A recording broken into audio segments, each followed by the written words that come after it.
Tá bom. Bom, primeiramente, então, essa é uma atividade final da disciplina de Direitos Humanos, né, com um tema sobre Uhum, proteção, promoção e reparação dos direitos das pessoas LGBT e de identidade de gênero. E o meu grupo ele é uhum, formado pelos estudantes Ana Carolina Pereira, Gustavo de Oliveira, Isabelle Teodoro, Maria Laura Dornelles, Natália Coelho, Raíssa Karen, Samuel Martins e, por mim, Liveriane. uhum, Então, as atividades a gente tem como proposta realizar uma pesquisa com uma especialista, né, sobre a temática LGBT. Então, por isso que eu tenho você aqui uhum. hoje. Então, primeiro, Theo, eu gostaria que você começasse se apresentando, então, falar um pouco sobre, enfim, sua trajetória profissional, né, sobre os lugares pela qual você passou, os projetos que você fez parte Aham, e como claro. exatamente você teve interesse em trabalhar, então, para a comunidade, né, em prol da comunidade LGBT. Então, eu sou psicóloga, né, formada pela PUC, do São Gabriel, e agora eu faço mestrado também na PUC, mas é no Coração Eucarístico, porque é só lá que tem o mestrado. É, Durante a graduação, eu sempre quis estudar gênero e sexualidade. Eu comecei entrando no laboratório de psicologia social da unidade do São Gabriel. E aí lá, uma das coisas que a gente tinha que fazer era escolher uma atividade, assim, e uma das atividades era o grupo de estudos de gênero e sexualidade. E aí eu entrei, comecei a facilitar essas coisas, e era tinha, assim, bastante gente, a gente foi facilitando é, as, as rodas de conversa, o grupo de estudos, assim, entre nós. Até que no semestre passado mudaram uma das diretrizes de como podia fazer grupo de estudos, e aí teve que entrar um professor junto com a gente, porque antes era feito pelos alunos mesmo, mas eles meio que institucionalizaram os grupos de estudo e a gente não podia fazer só por alunos. A gente continuou fazendo, agora tem um professor. E aí, eu comecei a estudar na pandemia e o grupo de estudos eu estava no terceiro semestre, que também era na pandemia. Aí, quando eu cheguei no para começar, eu fiz 4 semestres na pandemia. Aí, quando foi o quinto semestre, eu vim para BH, voltou presencial, e minha professora, que era coordenadora do grupo do laboratório, né? Ela é a Márcia Mansur, ela falou assim: ah, você é interessada na temática de gênero e sexualidade, temática de mulheres e tal, eu queria te levar num lugar para você me ajudar a coordenar e tal. Aí eu fui, era uma ONG que trabalha com mulheres, especialmente mulheres em situação de violência, mas por um quesito assim das mulheres quererem engajar com o grupo e participação voluntária, a gente tenta falar de outros assuntos também, para não ficar só no assunto da violência e as mulheres falarem assim, tipo, ah, só fala disso lá, eu não sofro. Que a gente sempre convida as mulheres que a gente sabe que de algum modo estão sofrendo, mas muitas delas estão em negação, em coisas assim. Então, a gente tenta falar sobre outras coisas, mas é para esse acolhimento. Então, eu fazia a facilitação do grupo, da roda de conversa, e também tinham é, atendimentos psicossociais, que eram feitos individuais, para essas mulheres. Só que eu fui percebendo assim que essa era uma temática bastante pesada e que eu estava mais interessada em estudar outras coisas que não fosse necessariamente violência. Eu sei que, por exemplo, eu passei a estudar as lesbianidades, e aí eu sei que tem muita violência nisso também. Tem processos como tentar se assumir, que podem ser muito violentos, tem várias coisas, mas não é necessariamente violência. A temática lésbica não é necessariamente uma temática sobre violência. E a temática que eu estava estudando antes era especificamente de violência contra a mulher, não era mulheridades mais amplo. E aí eu comecei a estudar a lesbianidade nessa coisa mais ampla e eu comecei a fazer uma iniciação científica que era, dá para sair o artigo ainda não saiu, porque eu fiz no último ano da graduação, e eu terminei no ano passado, então ele ainda não saiu, mas é sobre representação e representatividade, o título é o impacto que a representação midiática tem, não, pera, o impacto da representação midiática para a construção e consolidação da identidade lésbica no Brasil. Então, a gente pesquisou, a gente procurou lésbicas para elas falarem sobre a experiência delas com a representação na mídia e a representatividade. Como que elas se viam, se elas se viam na mídia, como que era essa relação.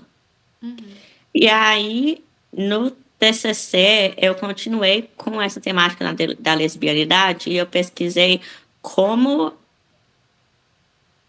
que a experiência da heterossexualidade compulsória afeta o processo de subjetivação de lésbicas. Processo de subjetivação é um nome chique para subjetividade. Porque na psicologia a gente coloca um pouco que quando a gente fala, assim, não necessariamente, mas a maioria das pessoas que fala usa o termo subjetividade para trabalhar esse tema, usa como uma coisa mais estática. E aí eu usei o termo específico de Deleuze e Guattari, que escreveram a esquizoanálise, que é uma abordagem da psicologia, que coloca processos, né, de subjetivação. Então, é tipo, como que essa coisa é dinâmica e flexível e não é uma coisa mais parada, assim. Enfim, aí eu pesquisei isso e agora que eu entrei no mestrado, eu estou estudando não binariedade lésbica, que é como que eu pesquiso, tipo, como que pessoas que não se veem como mulheres, mas também não se veem como homens, que no caso seria a não binariedade, pode ser um referencial para a lesbianidade também. Não que necessariamente a pessoa que se vê como não binária vai ser lésbica, mas que é uma possibilidade, porque as pessoas veem muito lesbianidade como mulheres que amam mulheres. E muitas vezes só incluem mulheres cis, né? Às vezes nem incluem mulheres trans e travestis. Então, tento falar sobre a lesbianidade por uma perspectiva trans.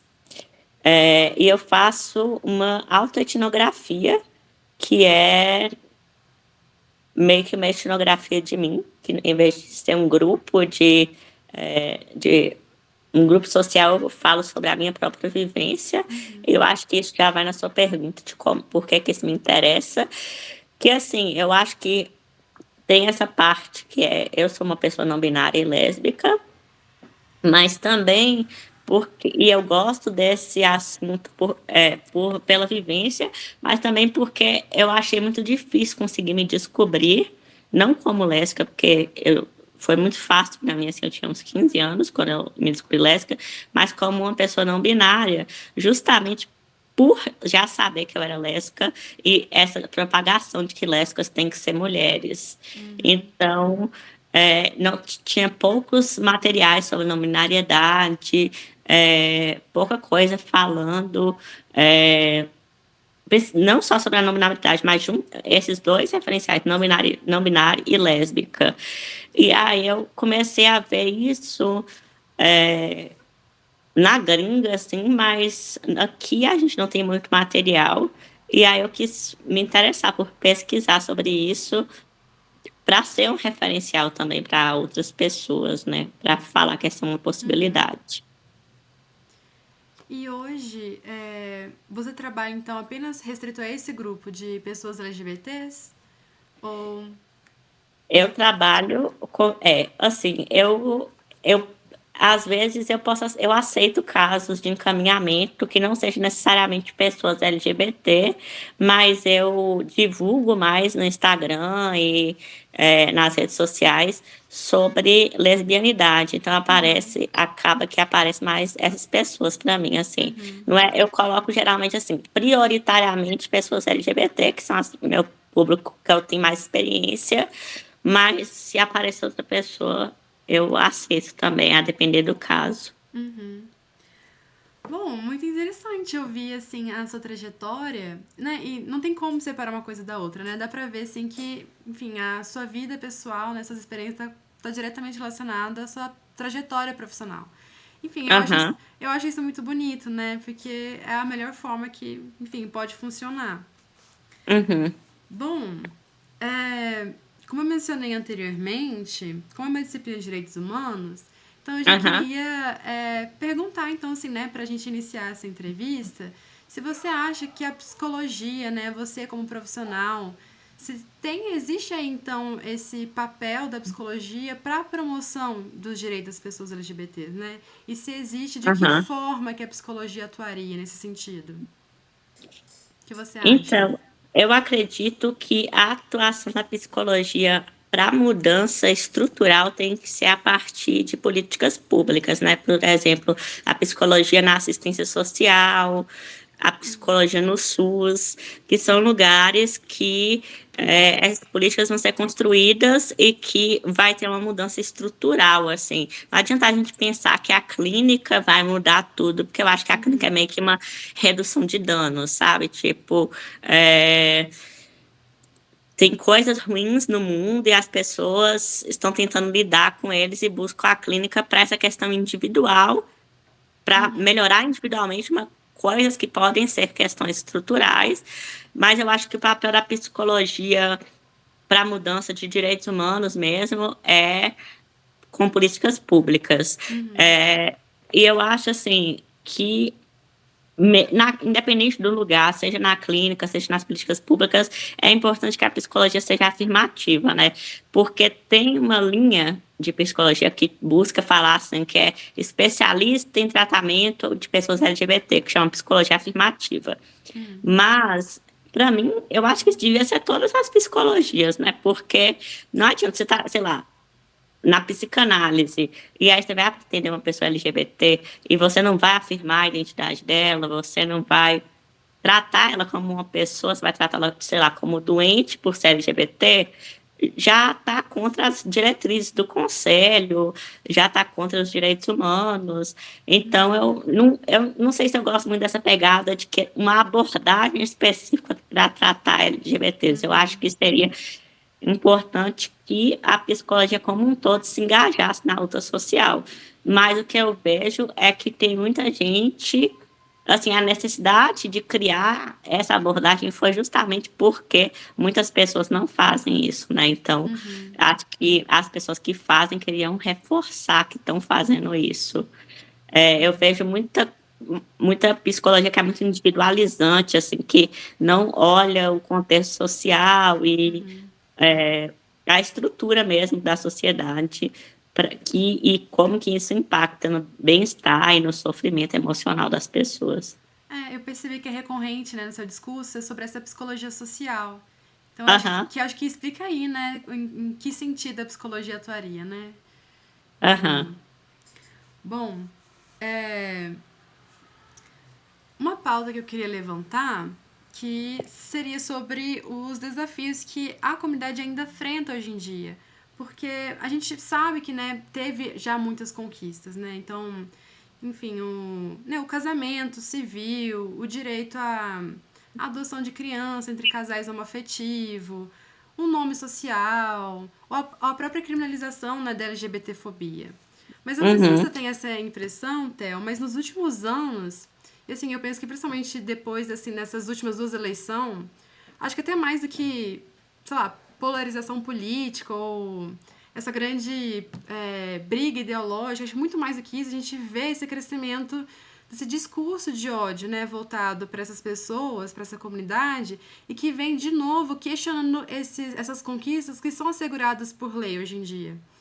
Né, Uhum. e vem colocando em risco, né, tudo isso que já foi uma conquista, né, do movimento social, enfim, do próprio movimento queer. Então, Então, eu queria aham. saber o que você pensa, quais são ainda os problemas, ainda são problemas são da realidade dessas pessoas hoje em dia, do seu ponto de vista, assim, né, como profissional da psicologia. Então, eu vejo que muitas conquistas foram feitas, igual essas que você citou, do casamento civil, da adoção. E até da criminalização, são marcos importantes, mas eu vejo que na prática eles não funcionam muito, assim. Por exemplo, o Brasil é o país que mais mata pessoas trans no mundo. E a gente, quando pensa nisso, que país que mata pessoas trans, tem um imaginário de que vai ser um país do Oriente Médio, um país muçulmano, que as coisas que as pessoas costumam achar é, que é menos civilizado, vamos dizer assim. Mas, na verdade, é o Brasil, né? Esse país que se diz tão acolhedor e desrespeitar as diferenças, assim, e não é uma verdade, assim, é um país muito perigoso para pessoas LGBT, especialmente pessoas trans. É, pessoas trans, por exemplo, estão 92% das pessoas trans no Brasil estão na prostituição. E, assim, eu não quero fazer um discurso moralista de prostituição, porque tem muita gente que gosta de estar ali. Assim, eu fiz estágios na Prosmig, que é a Associação das Prostitutas de Minas Gerais, e tem muitas que falam mesmo assim, eu podia estar em outro lugar, mas aqui eu ganho mais e eu quero estar aqui, etc. Não é uma questão muito forçada, mas eu acho que a questão das pessoas trans é muito compulsória, né? Tipo, é o único lugar que elas podem estar, independente delas quererem estar ou não. Então, isso é preocupante, porque tem muita evasão escolar, Sim. tem muita falta de possibilidades para elas. E aí elas são fetichizadas e colocadas nesse lugar de objeto, né? E eu vejo assim, muita expulsão de casa também, muitas pessoas com medo de contarem sobre a sexualidade ou sobre a identidade de gênero para pais que não entendem.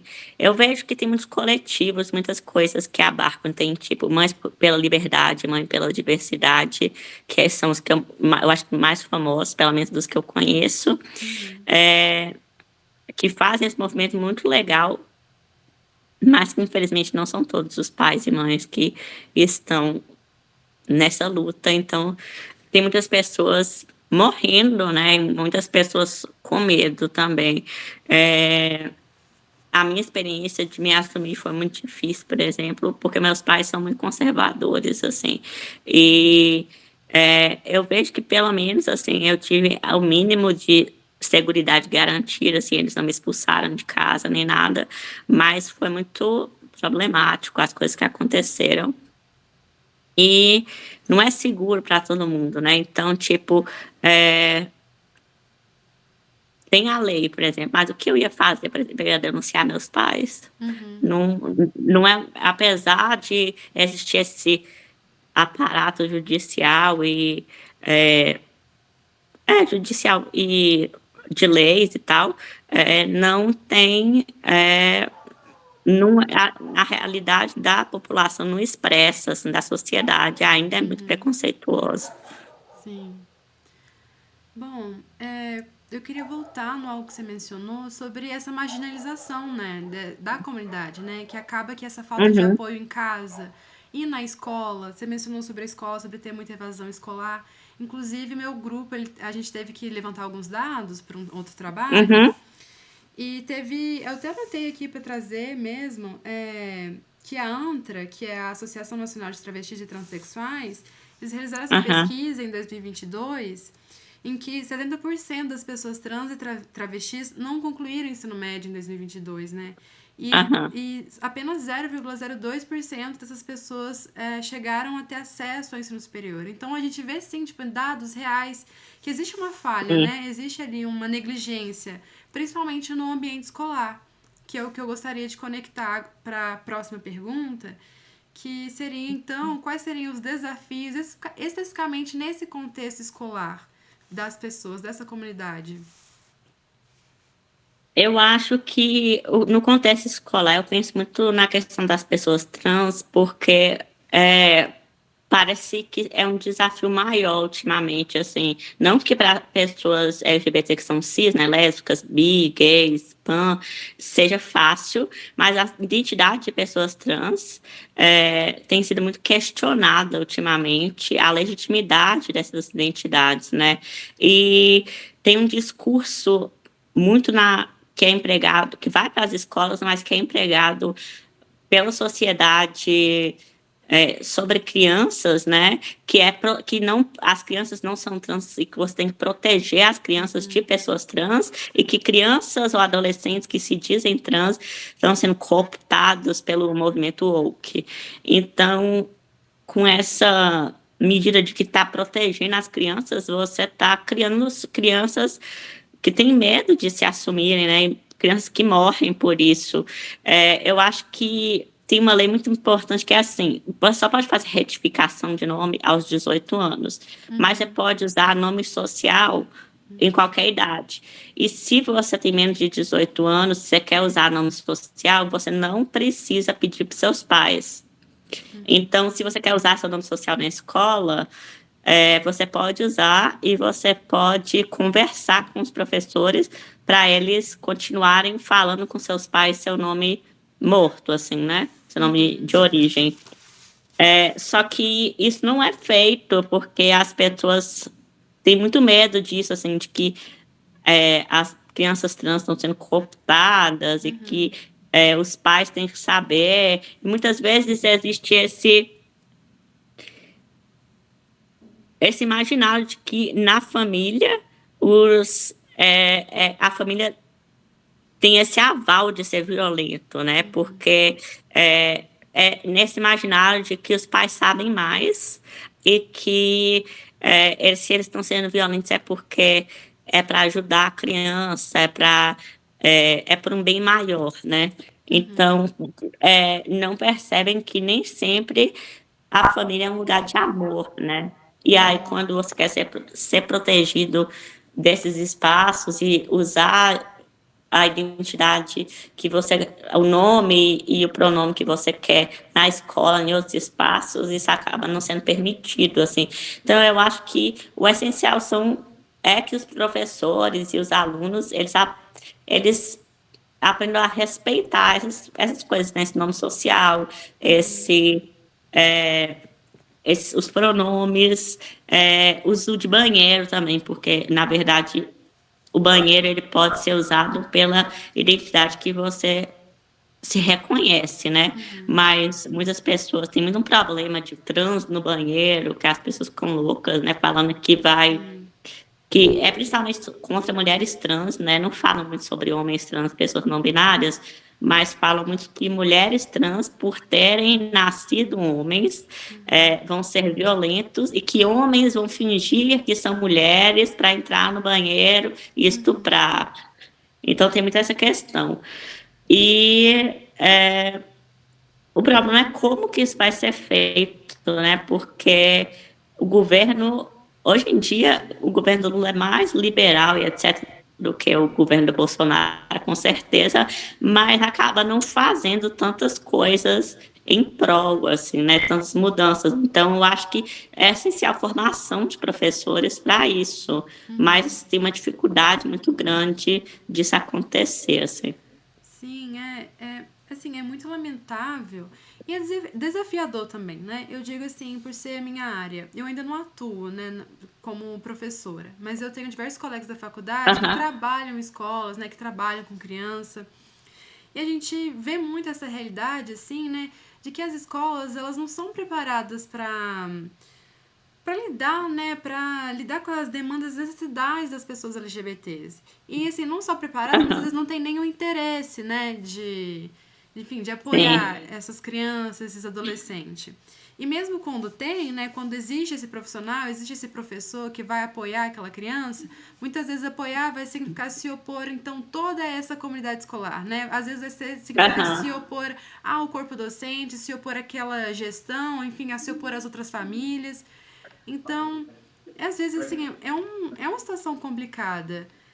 E, assim, diante disso, sabe, dessa realidade, o que você acha como seria possível, então, tipo assim, que prática a gente pode promover dentro de sala de aula, dentro da escola, mesmo com essa resistência, né, institucional, essa resistência cultural. O que você acha? Essa é uma questão bastante difícil, assim, porque eu acredito muito nessa questão de como é feita a formação de professores, né? Então, eu acho que essa sensibilidade deveria começar é, na formação própria, tipo, nas universidades e etc. Só que existe todo um movimento conservador que luta contra isso, que é muito forte, né? Então, acaba que a gente está em luta, assim, e tentando conseguir o básico para essas crianças. E eu não sei, assim, eu acredito que tudo começa na formação e na sensibilização desses professores para esses assuntos, mas eu não sei como fazer isso que seja viável, né? Porque as pessoas já acham que as universidades são lugares de balbúrdia e de suruba e etc. E já tem todo esse imaginário. Então, se você trabalha esses temas explicitamente, tem muito problema, né? Sim. Eu venho de uma escola católica mesmo, e agora, no mês de junho, a gente está tentando. Eu formei e tô no mestrado no Corel, mas eu continuo fazendo parte do laboratório do São Gabriel. E a gente pensou em fazer uma exposição de fotos com algumas bios pequenas de psicólogos LGBT. Aí a gente pensou tanto em psicólogos famosos como pessoas da nossa comunidade. E aí eu fiz toda uma divulgação, eu perguntei para várias pessoas se podia colocar o nome delas, que elas me mandarem foto e etc. E aí, quando eu fui na coordenação, na verdade a professora foi na coordenação, a professora da psicologia a coordenadora da psicologia é super de boa, mas ela falou que ia ter que passar por uma outra pessoa que está mais alta do que ela nos cargos, porque esse era um tema polêmico. E aí, agora a gente recebeu o resultado que a gente vai poder expor, mas que não é o prédio onde ficam os alunos. É num prédio, tipo assim, onde tem os laboratórios e fica super escondido. Então ninguém vai ver. Eles estão deixando só para a gente não acusar eles de homofobia, LGBTfobia, mas eles não vão deixar. E se fosse, tipo assim, se fosse uma exposição de psicólogos e não falasse que são psicólogos LGBT, ó, com certeza, porque tem sempre coisa nos corredores, mas os LGBTs é um tema polêmico, sabe? E aí é uma instituição católica, tem todas essas questões ainda, porque eu não sei como que, eu não estudei na UFMG, não sei, mas eu imagino que não tenha muita essa imposição religiosa, né? E lá eles têm meio que ele tem meio que isso, assim, né? De não ir contra os preceitos da igreja católica e tudo mais. Eu até faria outra pergunta, mas acho que a gente vai chegar na mesma conclusão. Que eu ia perguntar se era possível levar a pauta, né? A pauta da promoção dos direitos humanos para as pessoas LGBTs dentro de sala de aula. Mas eu imagino que seja como você falou, né? Talvez levar a pauta, mas talvez não tem como ser de forma direta, né? Porque a gente seria barrado de alguma forma. O que você acha? Assim, eu acho que a gente consegue ir aos poucos, né? Por exemplo, eu consigo algumas brechas na universidade, mas eu não sei como que são em escolas de ensino fundamental e médio, porque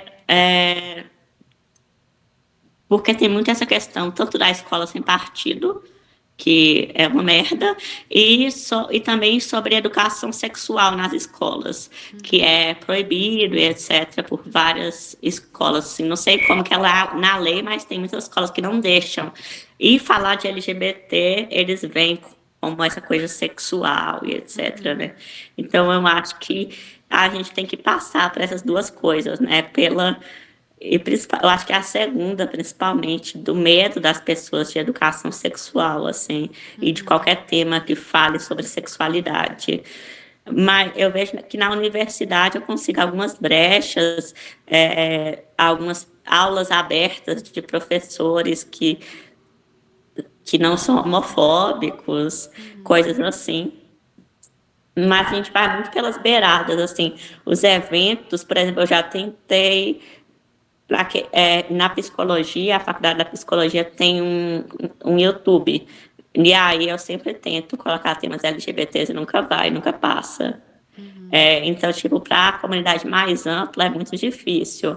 Mas a gente vai indo aos poucos, assim, em coisas menores, assim, sabe? Sensibilizando um, que Sim. sensibiliza o outro. Eu acho interessante você colocar assim, porque realmente eu imagino que é muito sobre achar brechas, né? Enfim, por exemplo, na Aham, minha experiência escolar mesmo, eu vejo que muito que talvez eu tive dessa discussão, dessa pauta, foram através de livros que professores trouxeram, né? Que às vezes a leitura assim aham, passa despercebida, né? Um filme ou uma discussão mesmo em sala de aula sobre algo que aconteceu, mas mesmo assim, né, é uma luta constante. aham. Mas eu acho que a gente pode estabelecer, assim, principalmente, né, para esses jovens, essas crianças, seria o mínimo esperado, né, de nós como profissionais é esse acolhimento, né, pelo menos isso, de a gente saber Aham, acolher aquele aluno em sala de aula. Bom, e sim. como a gente poderia acolher esses alunos, essa comunidade dentro do ambiente escolar, mesmo talvez de uma forma mais, né, simples, mostrar acolhimento? Eu acho que uma coisa que a gente pode normalizar bastante, eu acho muito interessante, é quando as pessoas se apresentam falando os pronomes. Porque geralmente quem fala pronome, num geral, assim, quem se preocupa com pronome são pessoas trans, né? Uhum. E aí eu acho que normalizar isso, pessoas cis falarem também, é muito legal para as pessoas verem que todo mundo tem pronomes, né? Porque não são só pessoas trans que têm pronomes, todo Uhum. mundo usa pronomes. Só que a gente já vê como, tipo, ela é feminina, então ela é uma mulher, então é ela.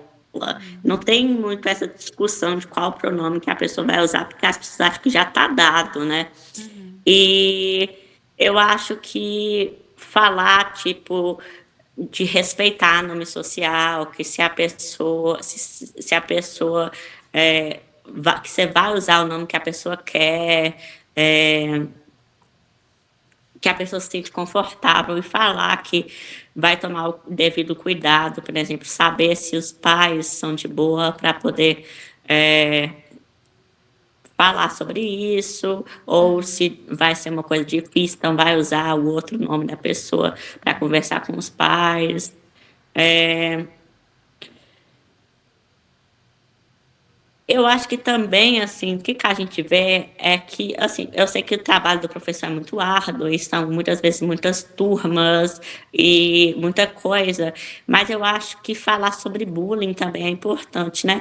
Porque, assim, eu sei que qualquer pessoa pode ser vítima de bullying, mas a gente vê muito como o bullying é muito instrumental para minorias, né? Uhum. E uma dessas minorias são as pessoas LGBT. E não deixar isso passar assim como brincadeira também é muito importante, porque eu vejo como que, principalmente entre homens, assim, é muito normalizado o xingamento de viado, de bicha e etc. Uhum. E não é visto como um problema, né? Mas para a pessoa que é LGBT ou que às vezes está se questionando, isso pode ser muito ruim para ela, né? Uhum. É, eu acho que, tipo, ouvindo assim você falar, se fosse pra sintetizar, talvez assumir essa posição de ouvinte, né? De Aham, ouvir sim. esse aluno, né? De acolher ele de certa forma. Eu acho que pelo menos isso é o que a gente tem em comum, né? Nossas áreas, que eu imagino que o professor, em algum momento, sempre ele vai ter que assumir essa posição de ouvinte. E isso que você comentou, né? Essa coisa de estabelecer essa relação com o aluno e não com o pai, né? Com os pais. Aham, Porque a gente vai ter que criar ali estabelecer uma confiança, né, com o aluno, um acordo ali de confidencialidade, de aham. confiabilidade. Então, sim, eu concordo muito com você. Inclusive hoje, não está muito dentro do assunto, mas eu vi um poema que eu achei muito lindo, que era sobre o ponto de vista de um professor que ele morava numa cidade pequena e ele se depara com vários ex-alunos que hoje são adultos, sabe? E aí, no poema, Aham, ele vai narrando o que exatamente aquele aluno está fazendo. Então, por exemplo, ele está trabalhando no supermercado, ou ele está noticiando no jornal, né? Trabalhando no jornal. E aí ele vai mencionar talvez aham, um segredo que aquele aluno contou numa redação. E aí ele sempre fica mencionando no poema, aliás, se tiver curiosidade para pesquisar, chama Small Town English Teacher. E aí ele sempre fica aham. finaliza a estrofe falando eu me lembro por conta da sua redação. E eu acho que estabelece muito, né, essa acho que Uhum. conecta muito isso que a gente está tentando dizer sobre essas duas áreas, sobre que é uma profissão que acho que demanda muita sensibilidade, né? E muita coragem também, Sim. por tudo isso que a gente discutiu. Então, para finalizar nossa conversa, eu gostaria então se você tivesse alguma mensagem para esses profissionais, né, os futuros educadores, futuros psicólogos, ou para as pessoas assim de qualquer outra profissão, mas que tenham interesse em, né, em atuar, em gerar uma promoção para essa comunidade. Que mensagem você deixaria? Eu acho que o que eu tenho pensado muito, tanto por causa da pesquisa, assim como a minha vivência escolar, é que essa questão de trabalhar os direitos humanos é uma prática, né? Não é só falar bonito, porque eu tenho visto muita gente que, sei lá, fala que lê Paulo Freire, lê Bell Hooks e usa essas pessoas como referência, mas na prática não pratica o que essas pessoas falam. Então, eu acho que é se policiar bastante, principalmente com minorias às quais você não faz parte, porque às vezes a gente é muito sensibilizado, por exemplo, sei lá, eu sou uma pessoa LGBT, então sou muito sensibilizada quando acontece LGBTfobia e percebo muito isso, mas eu sou uma pessoa branca e aí eu deixo passar racismo, por exemplo. Então, eu acho que tentar buscar uma prática que busca por direitos humanos e não só uma fala. Nossa, concordo totalmente com você. Assim, a gente vê muito isso na universidade, né? É, Muito da fala, mas não na prática em si. Então, eu queria agradecer, Theo, né, pela sua participação, pela sua disposição. Você contribuiu bastante para o nosso trabalho. E que queria bom que perguntar. consegui responder. Nossa, eu queria estender mais, mas eu acho que eu já extrapolei o tempo. Mas se tiver alguma pergunta ou queira comentar mais alguma coisa, ou não? Não, acho que por mim tudo bem, mas se você quiser, eu tenho tempo para você, se você quiser falar outra coisa, assim e tal. Não, eu acho que eu extrapolei o tempo estimado da atividade mesmo. Ah, tá. Mas é uma conversa, enfim, né? A gente ficaria horas aqui. É, Mas, enfim, foi um prazer te conhecer. Eu consegui ver muito, assim, que existe muito compromisso, né? Enfim, muita dedicação em tudo que você fala. Eu espero poder acompanhar, enfim, ainda os seus projetos, sua carreira, te acompanhar lá no Instagram. E que eu espero que no futuro obrigada. tenha a oportunidade de a gente se ver e conversar novamente. Tudo certo. Qualquer coisa que você precisar, ou futuras, ou agora dessa coisa, se não ficou muito claro, qualquer coisa você Aham. pode entrar em contato. Tá bom. Muito obrigada, Theo. Tenha uma boa Tchau. noite, boa semana pra Boa você. noite. Tchau, Você tchau. também. Até Tchau. mais.